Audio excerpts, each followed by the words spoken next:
Welcome into the latest edition of Extra Time. We have Luis Garcia, fresh from scoring worldies in UEFA tournament. We've got Shaka Hislop and Stevie Nicol. Fresh from lunch. Stevie, fresh from a walk. I walk in the woods. Ah, goodness me, I'm sweating. In the woods stays in the woods. You got that right. For Jesus. Stevie. For Stevie. How dare you?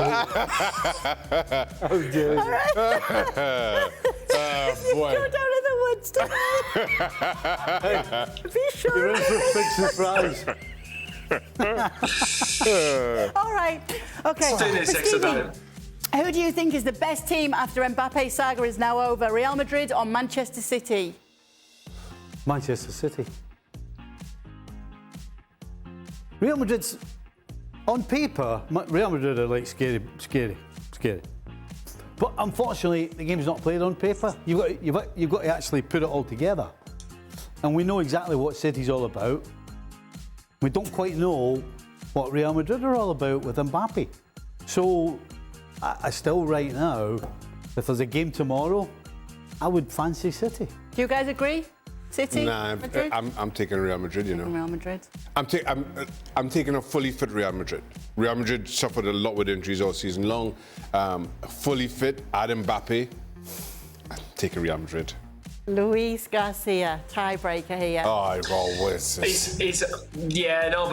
listen, it's about what kind of emotions they send you. I'm not saying that Real Madrid is worse. I mean, they just won the Champions League in the La Liga, but it's what they make you feel. And when I watch Real Madrid at some points, I don't feel anything. I see good moments, and when I see Manchester City, I see something. I see an idea. I see a way of playing that I like, that I enjoy. Football, passing football, attacking football, something that you can be something part of you, and I don't see that in Real Madrid. Having Mbappe, yes, it's going to be electric. I love watching Mbappe the same way that I love Vinicius Junior, but that he has to send you some feelings. Let's not forget, Paris Saint-Germain had Neymar, Lionel Messi, and Kylian Mbappe up front, and they didn't win the Champions League. Let's don't forget about that. It's not about what kind of play you have on the field. It's about how you put it together. Ancelotti did it this year, so that's why they won. Luis, who do you think will win La Segunda promotion playoff? Oviedo, Eibar, Sporting Gijón or Espanyol? Yes, I think right now the way that they are linked, Eibar and Espanyol, I think for me they are favorites. And if I have to pick one of those, I think the Espanyol, because of the history, I think there is a team they should be in La Liga First Division, and I hope they are back because it's a big club, it's a lot of history, and this season have been very, very good. So I will say that Espanyol will be the one going to La Liga next year. Luis, I thought you and Sid Lowe were friends. Yeah, No? I know that I love Oviedo as well. Yeah, I know, but it's the way that I feel it right now.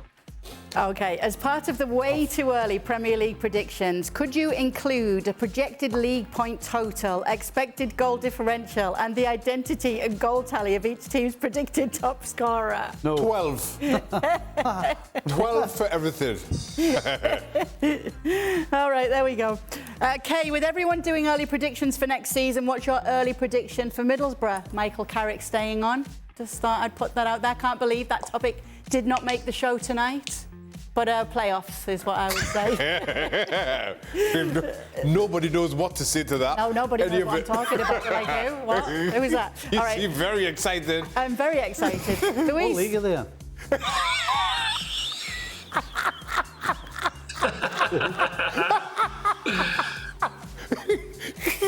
They'll be in League One after next year. What league are they in? Oh, God. Football League. What league? English Football What League. tier? EFL. Which tier? Which tier? Well, for now, they're in the Championship. Until we go up to the Premier League. Okay. Louise. I feel a bet coming on between you two, like top half, bottom half, Middlesbrough thingy-mabob. Yeah, maybe. Luis, did the ball really cross the line, and has Mourinho talked to you since?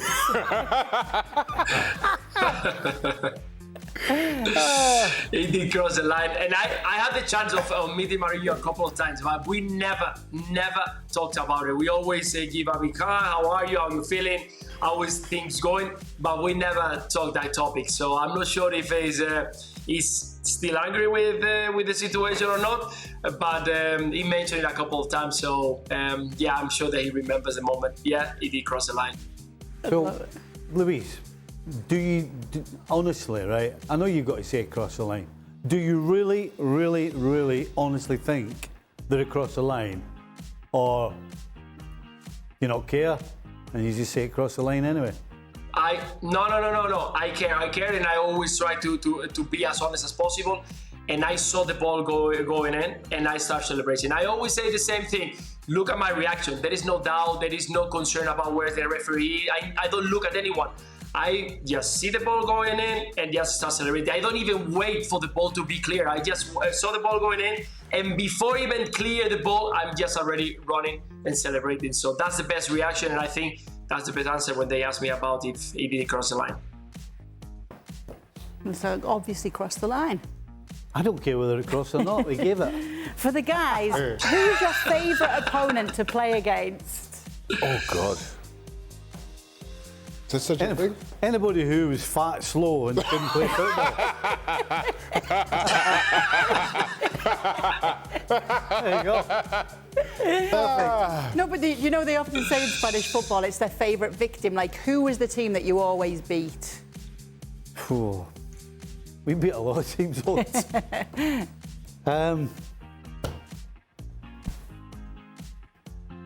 We always used to beat Nottingham Forest when it mattered. Always. Always felt, you know, when Clough was the manager with their team, not just me, but we actually always felt as though it was men against boys when we played against them, when it, you know, like FA Cup ties or we're going for the title. We always, when it mattered most, beat them, and we always felt as though it was men against boys. We always felt, it felt to me like they were inferior. And we went out and just played and battered them. So that. And it was never in doubt. In our brain, it was never in doubt.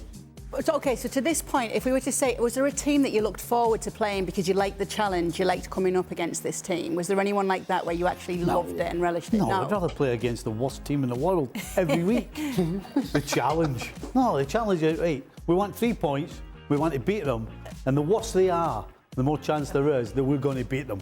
So I don't care what strip you've got on, I don't care what stadium it is, as long as we win, I don't care. Shaka?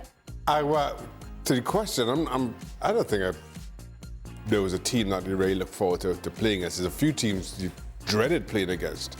For me, well, it started with Wimbledon, but then even just going to Selhurst Park was always a nightmare. And something we kind of talk about now. It's a horrible place. It's just a horrible place to go. I don't know what. First with Wimbledon, and this was the crazy gang days. You knew. Regardless, win, lose or draw, you were going to come out of there with lumps all over you. They were just going to batter you. But there's just something about getting to Selhurst Park that I don't know what it is. Well, the dressing rooms are rubbish. They're small. It's right in the middle of South London, so getting there on the bus is always a kind of a long journey with a lot of stuff. It just... The pitch was always... Everything about... The pitch was always garbage. It was always rock hard. And the grass was long. I mean, it was just rotten. There was nothing enticing about it, which suited the team that played on the field, whether it was Crystal Palace or whether it was Wimbledon, because they both played there at the same time. So regardless of who you were playing against, it was just a horrible place to play because of the field and because of the changing rooms, regardless of the opposition. It was just a place that was tough to play because of the conditions. I hated it. Saying that, and I'm not just saying this because of who's on, I always loved playing at Anfield. Not that I won many times, I can't even think. But there was something about the Liverpool crowd. Liverpool fans, of all the grounds I go to, they're not bothered with shouting abuse at you. They're there for the football. And then kind of just I'm growing up in Trinidad and Tobago, seeing the great Liverpool teams, and then just coming to Anfield, and then again, the atmosphere I always found really, really good. It was what football was about. Like I said, not that I won too many times there, but I always enjoyed going to Anfield for that reason. What about you, Luis? Yeah, I'm with you guys. I always enjoy the big games. Playing against United or Chelsea at that time, or Arsenal, that was fantastic. I played at Highbury, was one of my special places to go there, because Arsenal was playing in a very beautiful way, was playing against top players. So that means if you could be those players, you could be challenging for everything. So playing against those big rivals were the moments where I enjoyed the most. It doesn't matter if it was Arsenal, Chelsea, or at that United at that moment. Yeah, I always loved them. The last question for Luis. Congratulations on being man of the match during the Ultimate Champions Tournament of Legends over the weekend. What was your secret to winning the match? The announcer called your goals cheeky. Actually, guys. Beautiful. There you go. Look at Look at that. Ooh. Oh, man. He's a I would have man of the had that match. pond. I would have had that pond. No danger. No, but I have to say that I enjoy much, because I've been doing a lot of workouts every week, trying to put my legs in conditions for that game. So I felt that the power was there, so I used it in my favorite. Yeah, we saw that last week when you were lying in the pool. With your budgie smugglers on. Oh, God. Oh, boy. We need to get him to come and train us lot. What's Yeah. our paces? You got any tips? I like the pool part. I can do the pool, but I think I could have got a leg in the trunk.